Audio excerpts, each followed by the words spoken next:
কিন্তু বাংলাদেশে দেখতে পাই আপনারাই একমাত্র ইসলামিক দল নন, আরো অনেক ইসলামিক আদর্শের প্রতিষ্ঠান রয়েছে, দল রয়েছে, মতবাদ রয়েছে। তাদের কেউ কেউ সাথে আপনাদের বিরোধ রয়েছে। আমরা কি করে বুঝবো যে জামাতে ইসলামী প্রকৃত কোরআন বা রসুলের দেওয়া শরীয়তের অনুসারী? সেটা আমরা কিভাবে নিশ্চিত হব? কারণ এরকম অনেকে আছে যারা খালেদ মহিউদ্দিন, আপনি দেখেন জি যে আপনার ঘরে কিন্তু, জি বলেন, আপনার পরিবারে আপনি একমাত্র সদস্য নন। রাইট। আমি আশা করছি যে সেখানে আপনার মিসেস আছেন, আপনার ছেলে মেয়েরা আছে। এই 4-5 জন যারা আছে তাদের মত কিন্তু সব ব্যাপারে যে এক হয়ে যায় বিষয়টা এমন না। কিন্তু তারপরে পরিবার কিন্তু চলবে, পরিবার কিন্তু ভেঙে যায় না। মতের ভিন্নতা থাকবে, এটাও একটা সৌন্দর্য। এবং ভিন্নতা যখন থাকে তখন অনেক কিছু ডাইভার্সিটি চিন্তা করার সুযোগ থাকে। আমাদের মধ্যেও সেই রকম ভিন্নতা আছে, এটা সকল ধর্মেই আছে, এই ভিন্নতা সকল ধর্মে আছে। আচ্ছা, এটাকে বড় কোনো ম্যাটার হিসাবে আমরা দেখি না। তবে যারা ট্রুলি মানে ইসলামের ফলোয়ার, তারা এক কোরআন মানেন, এক আল্লাহ মানেন, এক রসুল মানেন, এই 3 জায়গায় তাদের কোনো মানে দ্বিমত নাই।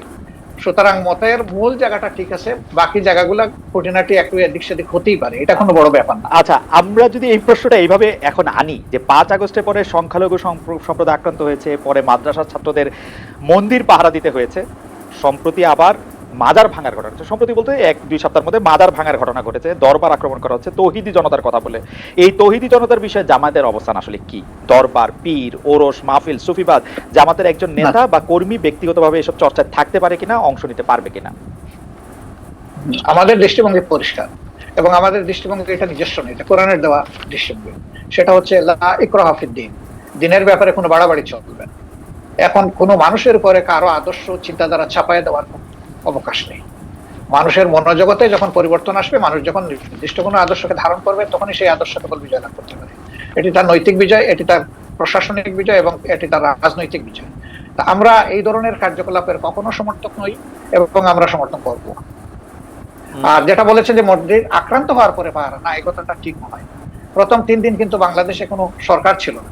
তা আমি মাঝে মাঝে বলতাম যে এখন প্রকৃত জনগণের সরকার চলতেছে। আমরা কিন্তু দ্বিতীয় দিন সকালবেলা থেকে সকল মন্দির পাহারা দেওয়া শুরু করি।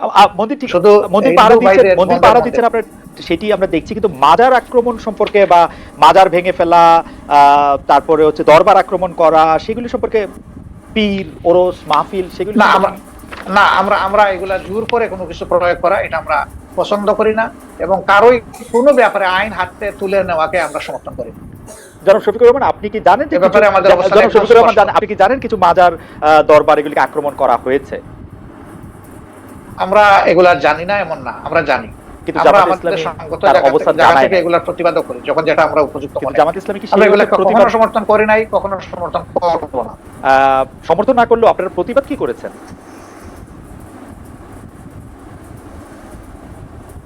ডাক্তার শফিকুর রহমান, আপনারা কি প্রতিবাদ করেছেন? হ্যাঁ, আমরা করি না, আমরা নীতিগত প্রতিবাদ করেছি। একদম আইটেম টু আইটেম যদি ধরেন সেরকম হয়তো আপনি পাবেন। ওকে, অর্থাৎ আপনি মনে করছেন যে মানে এই ধরনের কাজের সাথে মানে আপনি সমর্থন তো করেনই না, বরং এগুলি আপনারা যখন প্রতিবাদ দরকার মনে করবেন তখন করবেন। আমি আবার এটা, আপনার কাছে কি মনে হয় যে এই সরকারের সাথে আপনার একটা নিবিড় সম্পর্ক রয়েছে? বা অনেকে এটাও বলে থাকেন যে আন্দোলনটি হয়েছে আওয়ামী লীগ সরকারের বিরুদ্ধে, অবশ্যই আওয়ামী লীগ সরকার ফেসিস্ট একটি সরকার ছিল, যে সরকার 15 বছর ধরে মানুষের গণতান্ত্রিক অধিকার হরণ করে রেখেছিল, কিন্তু এই সরকারের বিরুদ্ধে যে আন্দোলন হয়েছিল সেই আন্দোলনে কি জামায়াত ইসলামীর একটা বড় ভূমিকা ছিল?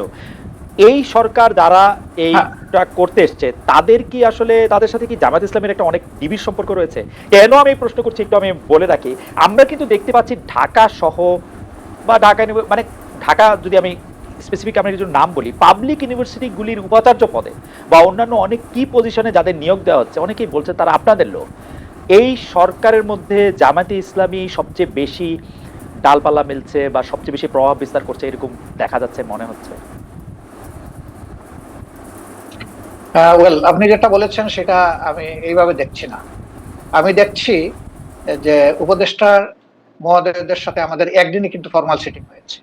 পার্সোনালি কারোর সাথে সম্পর্ক আছে, তাদের সাথে হয়তো পার্সোনাল লেভেলে কথা হচ্ছে, কিন্তু ফর্মাল মিটিং আমাদের একদিনই হয়েছে, যেদিন প্রথমে বিএনপিকে ডাকা হয়েছিল, তারপরে আমাদেরকে, এরপরে অন্যান্য দলকে এখন ডাকা হয়েছিল। 3টা স্লটে তারা কনভারসেশন করেছিলেন বা ভিউজ এক্সচেঞ্জ করেছিলেন। তা আমরা সেখানে একটা কথা বলেছিলাম যে এখানে ব্যাপক সংস্কারের প্রয়োজন হবে, 15.5 বছরের অনেক জঞ্জাল সৃষ্টি হয়েছে, ক্লিয়ার করা লাগবে। তা আমাদের কথা একটাই থাকবে যে আপনাদের দৃষ্টিতে যারা এফিশিয়েন্ট, কম্পিটেন্ট এবং স্মার্ট এবং এই দায়িত্ব পালনে যারা সক্ষম, তাদেরকে আপনারা বিভিন্ন জায়গায় পদায়ন করবেন। আমরা কোনো নির্দিষ্ট নাম আপনাদের কাছে রেফার করতে চাই। এটা আপনাদের নিরপেক্ষ বিবেচনার উপর, বিবেকের উপর আমরা ছেড়ে দিলাম। আর যারা এখানে নিয়োগ পাচ্ছেন, কোনো শিক্ষককেই আমরা বা অন্য কোনো দলের এইভাবে আমি আসলে কালার করতে একেবারে মুটেই রাজি না। কারণ শিক্ষক শিক্ষকই, তার মর্যাদা সকল ছাত্রের কাছে, তার পরিচয় তিনি একজন শিক্ষক। সেই হিসাবে তাকে যদি কোনো দলীয় রূপ দেওয়া হয়, তাহলে এটা তাদের প্রতি জাস্টিসও হয় না, আর তারা দায়িত্ব পালনেও সেই রকম সক্ষম হবে না।